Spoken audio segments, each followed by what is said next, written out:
Hi, I'm Una, a writer and artist from Leeds, and I made a graphic novel that went global. Becoming Unbecoming is my first graphic novel.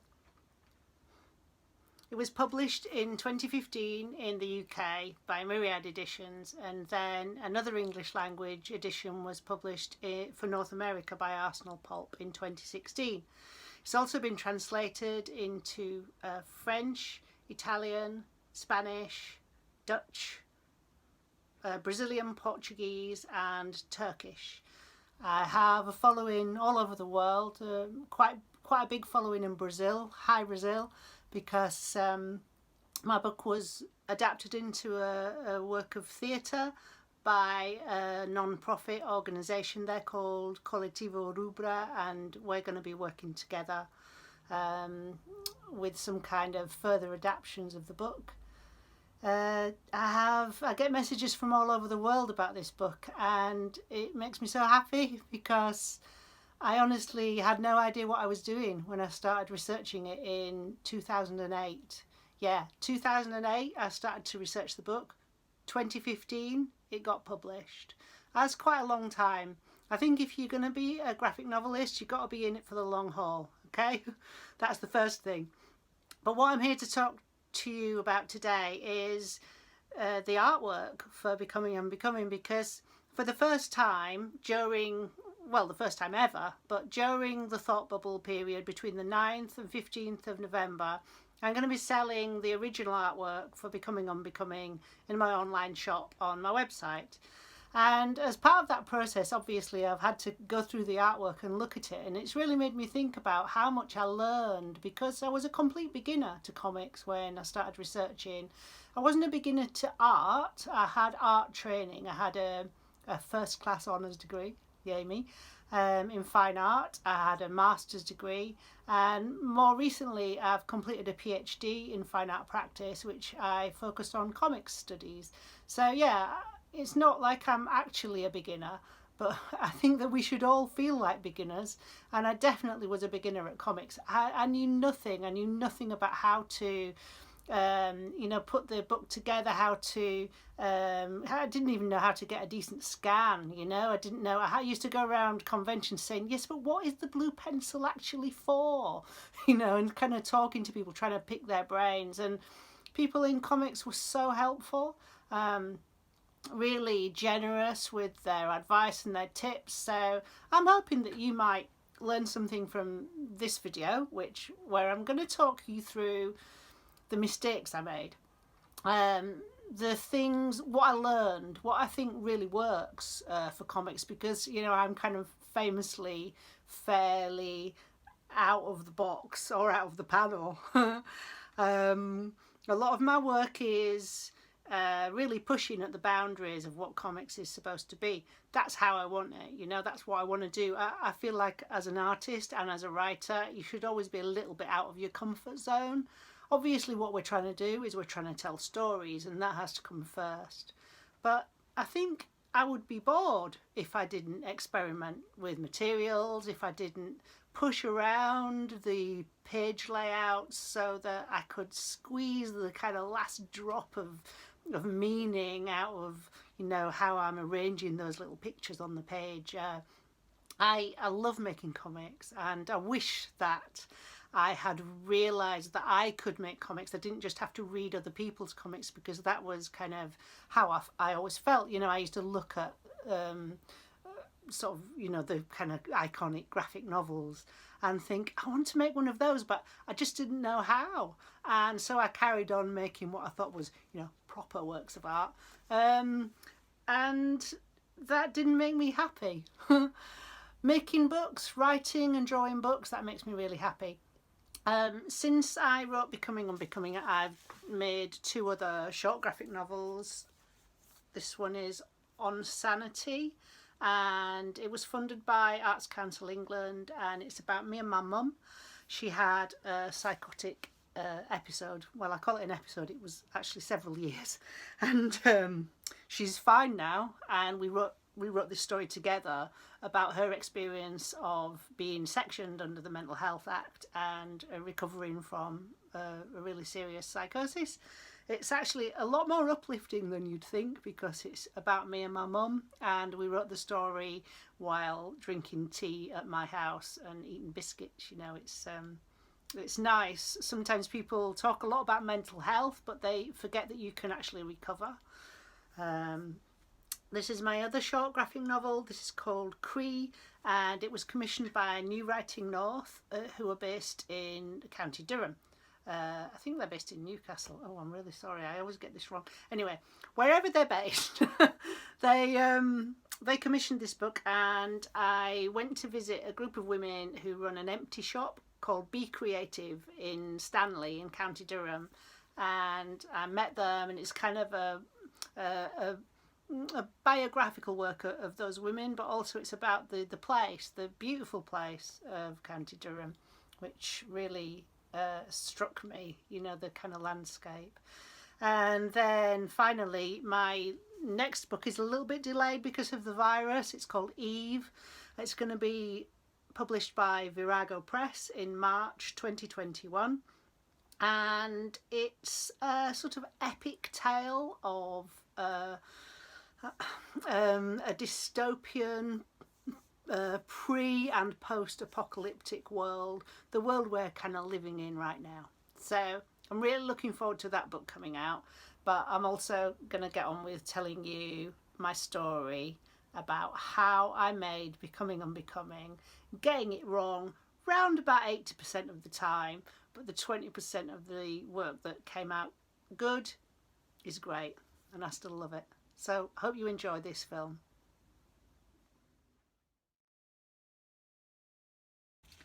So the first thing I want to show you is this old sketchbook.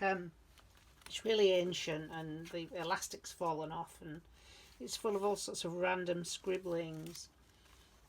And it seems to be the year that I started thinking about Becoming Unbecoming, because there is some development of the character Una. Una's not my name. I'm kind of stuck with it now. It was just more a concept I came up with. Una means one, and I wanted to be kind of taken out of the story. Not quite the same as being anonymous, but just being one person, one among many. So, but I had to develop some way of drawing myself, some way of representing myself, and I think that this is when that started. What's really interesting though is this funny little drawing here of a thought bubble, which is quite appropriate, isn't it, for this festival? So this is a really early drawing, long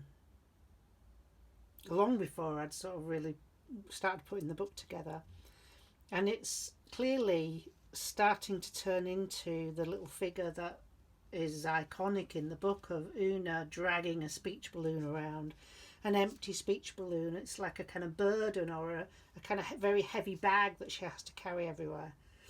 And here it says shouldering the responsibility.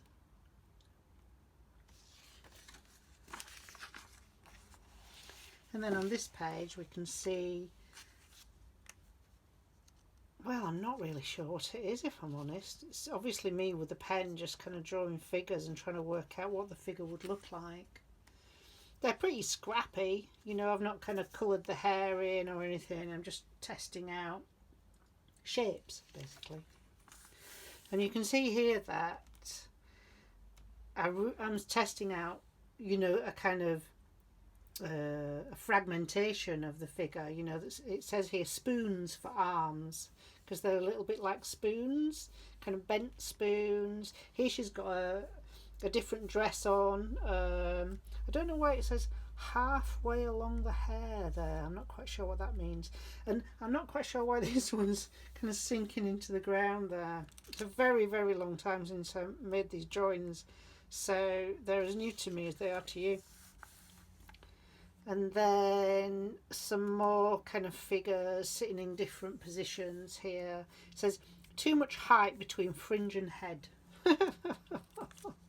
I think I'm telling myself to avoid that, because actually head proportions are quite important. I mean, you can kind of get them wrong on purpose and then they can look amazing, but if you've just drawn it badly, that's a kind of different thing. And then here we can see lots more little figures actually, kind of doing things. But I think what's interesting here is that some of the sort of most popular posters that I sell, for example, are based on this kind of lying down Una, which I'm going to show you in a minute, the original of that. And here you can see she's walking kind of sadly through a landscape of really odd spiky trees. The trees were one thing that did evolve as I drew the book. You know, it was kind of, they started off like these kind of cartoony trees and then slowly evolved into something a bit more naturalistic. And here again, this is quite an iconic picture from the book, where in the book it says hindsight is a marvellous thing around the hills, and that's obviously an early sketch of that page. Here I've really started to think about the symbolism of this little character, of what it means to be taken apart and put back together again, and that's where the title comes from, Becoming Unbecoming. Yeah, quite a famous image, I think. Sort of unnecessarily says trunk there.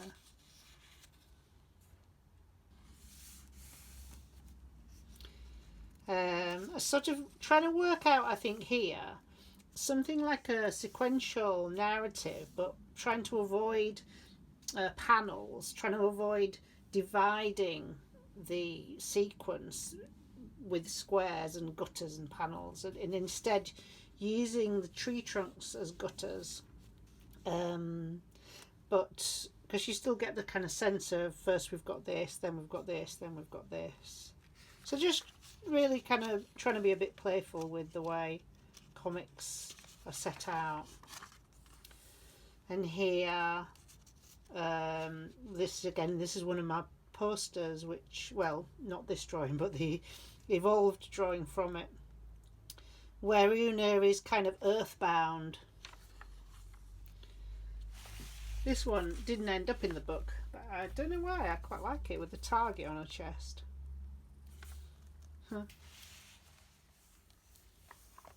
And then finally this one here, which I think is quite funny because I don't know, there's all this other stuff going on, and then suddenly she sort of appears. It's actually, the other notes are about another sound work that I was making, or a kind of film work, and then there she is, just looking at you like that. It's quite sweet. So in this second sketchbook, you can see that I'm quite a lot further along with it. There's a lot of writing which has ended up in the story, and also there's some storyboarding here. There are quite a few pages in the sketchbook where I've just drawn tiny little thumbnails and filled them with scribbles. And then there are sort of, you know, can you see here there's a speech balloon that says that was confusing for you, which I think is a line that my one of my many therapists said to me. And then here you can see again thumbnails, sequences, storyboards, things where I'm thinking about moving things around on a curve and contrasting that with doing things in a straight line. Sort of funny little close-ups and lines of dialogue. And then at one point I was thinking about including in the book a kind of board game, a page with where you could roll a dice almost. In some ways I'd still quite like to do that as a project, if I'm honest. But then we can see this, I think there is an image in Becoming Unbecoming where Una drops something into a kind of large hole in the ground. Here she's clearly trying to get out. And this superhero, which also appears in the book, you know.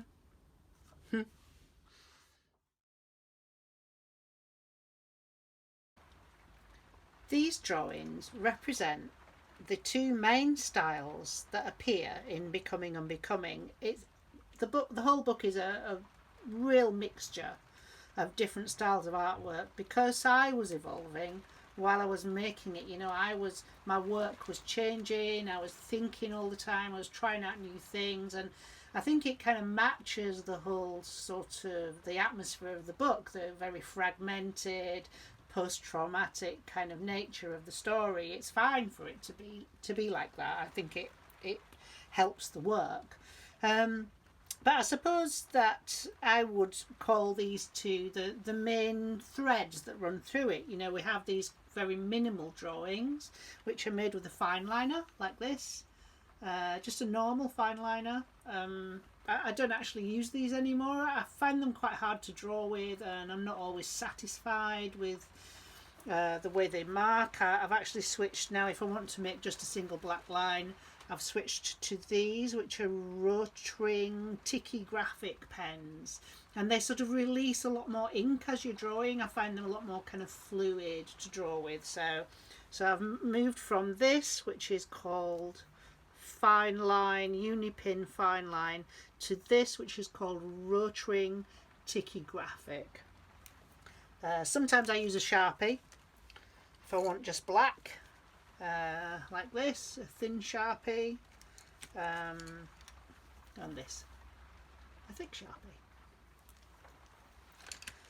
So I don't know if you can see under the minimal one there's a kind of blue mark, and that's made with this blue pencil, because when I first started making comics and I spoke to lots of comic artists, I kept saying to people, why what's the blue pencil for?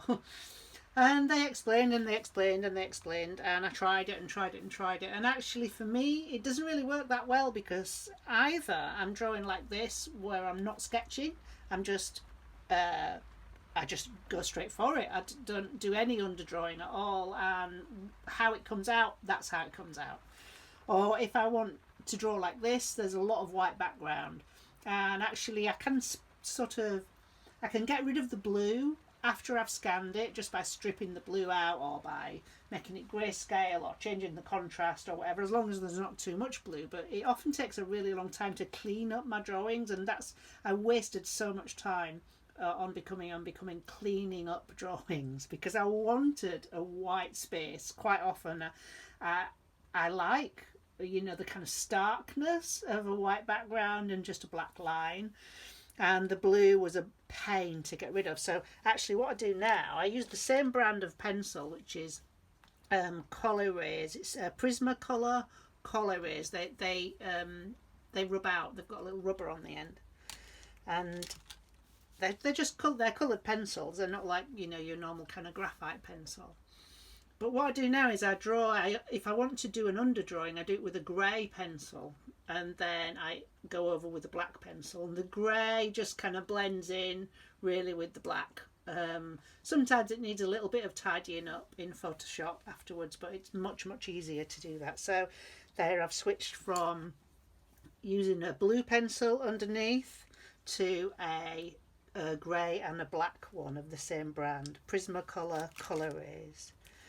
And then someone told me about this, which is a non-photo blue pencil.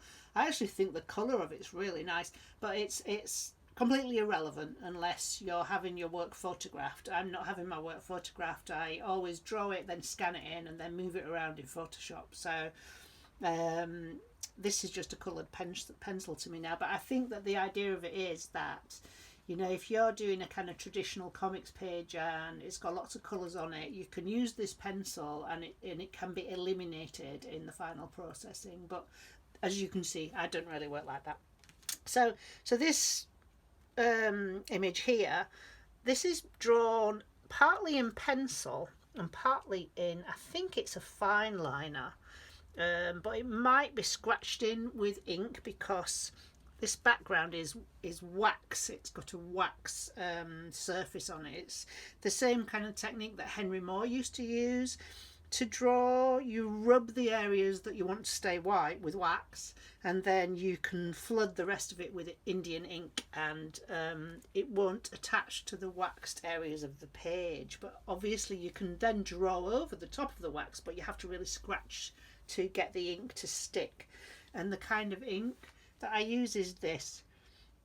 Indian ink. It's the only ink that will spread on wet paper. Other kinds of ink won't spread.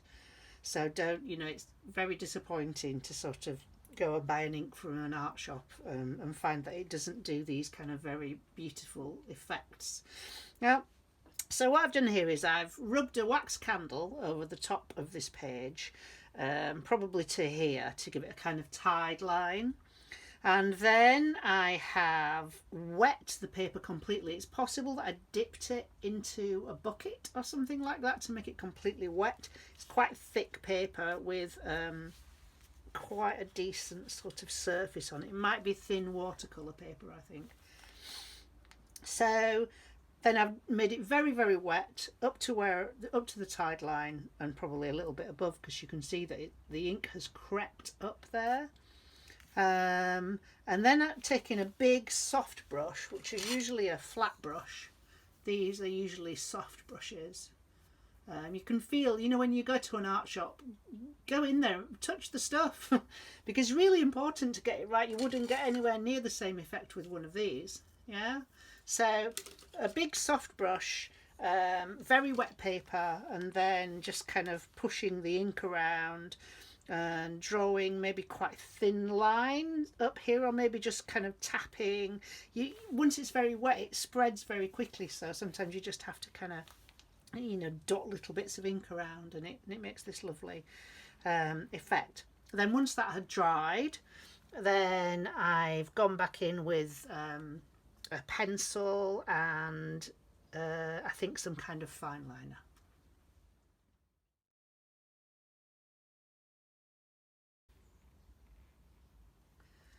Let's have a look at these early drawings. Among the first I made once I'd got past the sort of sketching and working things out stage. Here's an image that kind of sums the book up. I think that I drew it straight onto the page. It doesn't look like it's been sketched, but it might be sketched with pencil underneath, I'm not sure. But I can see from looking at it that the cartoon figures are they're much more rudimentary than they were later on in the book, the individual figures. However, the sort of collective shape, the kind of force of the people moving towards the figure of Una, I think kind of shows how much I'd really been thinking about how to arrange things on the page to support the meaning of the book, so that it wasn't just text and pictures, rather that there was an integral, quite organic kind of storytelling going on that was happening in the images and in the text simultaneously. I was quite sort of keen to try out lots of different ways to explore this fairly, difficult and traumatic story in ways that didn't exacerbate the trauma, and in ways that didn't kind of scandalise or make spectacle of the violence. So it was really important to me to kind of push the boundaries a little bit. But one thing I do notice here, although I think these are two of my favourite images, I'm still at this point sticking to more or less one large panel on a page, and then a few smaller panels in rows, in squares. You can see here in this one that there are these two little sort of a sequential kind of arrangement where it says years later I tried to find out, and you can see that Una's hair grows, which is meant to indicate the passage of time. The therapists in the chair are different therapists, and then there are musical notes at the bottom, and it says piano and mezzo forte in this one, so it's kind of speaking very quietly and getting louder, but still not being able to be heard, which is kind of how the book uses speech and silence as one of its themes. And then if we look in this one here, we can see that in the top panel the figure is kind of leaving the panel at the top, almost kind of floating off, and in this one where there's a kind of anxiety about the figure, she's enclosed by the box. And then here, in the figure where I'm keeping my little sister safe, you can see that I am the frame. Actually, the Una figure of Una is working to frame the smaller figure of the child. Again, we've got this kind of middle panel and a larger panel at the bottom. You can see that it's hand lettered here. Now, one of the main things I learned was lots of comics people said, oh, you know, people really prefer hand lettered stuff, and yeah, I have to say I prefer hand lettered stuff, but there's a major difficulty here. It's that if you're an artist and an author, it's not the same as working in a team of of artist and writer. It's not the same because the writer kind of gets to work on the script, and then once it's ready, hand it over to the artist, and then the artist draws along with the script.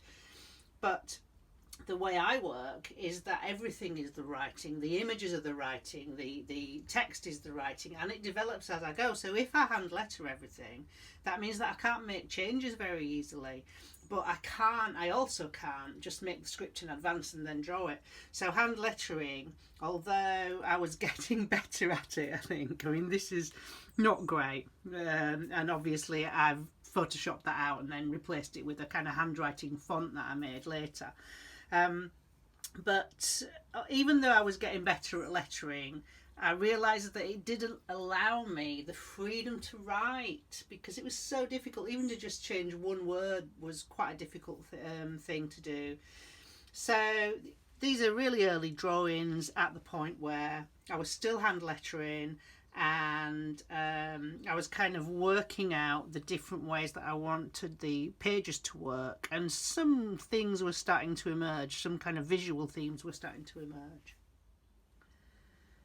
So here are two images also from fairly early in the process of development, and you can see that some things happened with the text. So I'm still hand lettering, I'm still not allowing enough space between the lines here for it to be easy to read, although I think it is readable, and I quite like the wonkiness of it. I think it's very charming, and I really like the way the text fits around the figure here. I'm sort of starting to work out some of those things that keep cropping up in the book that I really like to do. You can see this is, people who are old enough to remember will know that this is Margaret Thatcher riding on a tank, trying to glorify the Falklands War, which is one of the stranger memories from my childhood. And she was called Thatcher the Milk Snatcher because she stopped children getting free milk at primary schools. I remember those kind of really warm, nasty bottles of milk, you know, and that's kind of what that page is about. An iconic moment of my childhood. And then you can see here at this side that the text not only has kind of escaped and started to take on its own form, it is part of the image, in the sense that the theme of the book is that Una is growing up with a background of misogyny and stories about Peter Sutcliffe, the Yorkshire Ripper, and the kind of the terribly prurient news coverage of this era, and that's the central theme of the book. And here is Una with her empty speech balloon, sort of a kind of silent burden, and she's walking on the words which are quoted from the Yorkshire Evening Post after the murder of a teenager, Jane MacDonald. And well, you'll have to read it for yourself. It's in the book. It wasn't great at the time. It caused a huge amount of protest, and in fact Reclaim the Night emerged, you know, the movement Reclaim the Night emerged from this moment in the UK. It definitely hasn't aged well, I'll say that much for it. Here you can see that I've started to get a bit adventurous. I've got my pencils out. I'm kind of missing pencil drawing, obviously, and drawn this troll over here for the page about, kind of misogynistic activity on the internet. And then over here, I've gone back to the little squares and panels and gutters, and that's quite interesting because I definitely drew this page quite late in the process. It's still hand lettered, so I must have been hand lettering for quite a while before I finally gave up. I think I kind of lettered and then re-lettered and then made a font and tried it and didn't like it and hand lettered it again and then didn't like that and made another font and so on. The lettering went on for quite a long time, but it is a really important thing to get right. But here we see something interesting happening. These kind of abstract shapes of Una's head making itself into a mountain, and the kind of thoughts coming away, floating away. There's a lot of kind of abstract meaning in this image, and the fact that we don't quite see this figure, we just see his legs, we just see his trousers, and we've found out earlier on about this figure. It's a kind of almost like a flashback. Another theme in the book is often the difference between what did happen and what should have happened. So here we've got what did happen, and here we've got what should have happened, which is that, I should have imagined myself a princess, run up and down the hill, and this man should have left me alone. And of course, that's worked out from what I already knew was the ending, which is where I would reimagine the lives of the murdered women as if they had survived into middle age like me. So that's a kind of strong theme in the story.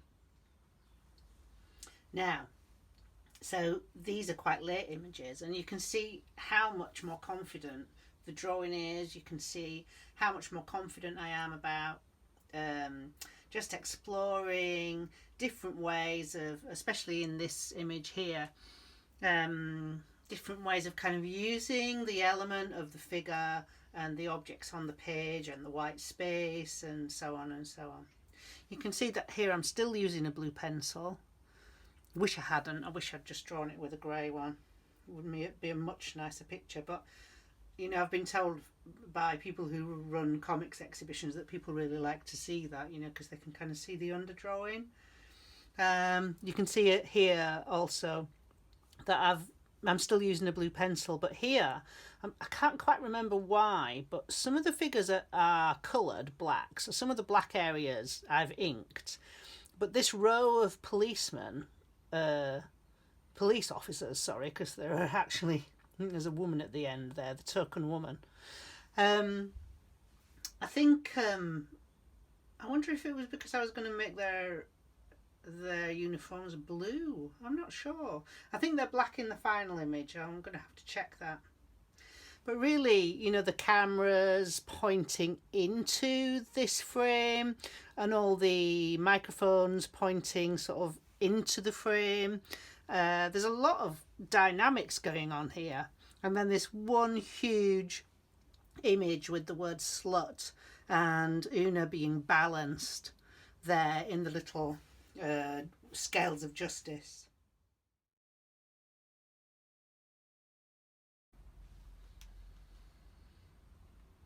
I feel really strange showing you this one because this is from the before, This is really, I don't know, I might have even made this in my lunch hour at work. I didn't have any proper pens, didn't have any sort of paper that worked. I think I was doing it with some kind of, those big fat blue felt tips that you get for school kids. I mean, obviously it's a black pen, but it's got a blue outside. I think it's one of those. But I have worked out quite a few important things on the pages. I have worked the pages out, and the pages did develop more or less along the same lines. All of these elements appear in the book. It's just that at the time I didn't know how I wanted to draw them. I didn't know what to draw them with. I didn't sort of know what the conventions were, what kind of pens, and paper people used to make comics. Anything really. And you can see that there's not really much difference here. Just that the drawing's a little bit more refined, using a much finer pen. Some of the text is kind of nicer, it looks nicer, it's worked out a little bit better. I've used this kind of spreading ink to create little textures here and there. I think the picture of the doll's house has worked really well.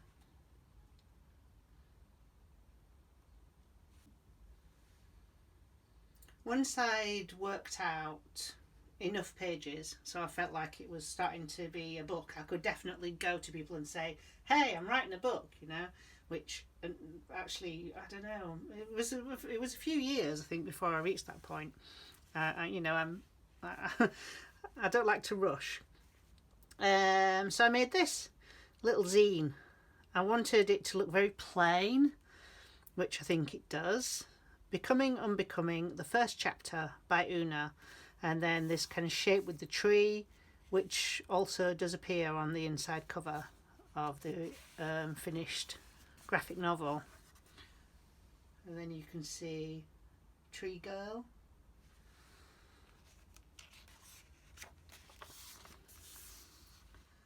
And the finished pages.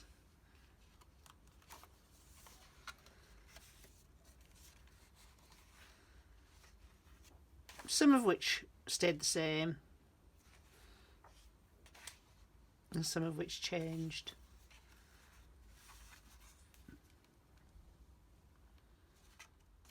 So I used to take it to comics events and show it to people, and this is how I got my publishing contract. I gave it to an editor, gave it to Corinne Perlman at Myriad Editions at Thought Bubble Festival, actually, just talking to her at the table. I gave her a copy of this, told her what my story was about, and maybe a year or so later, had a book in my hands.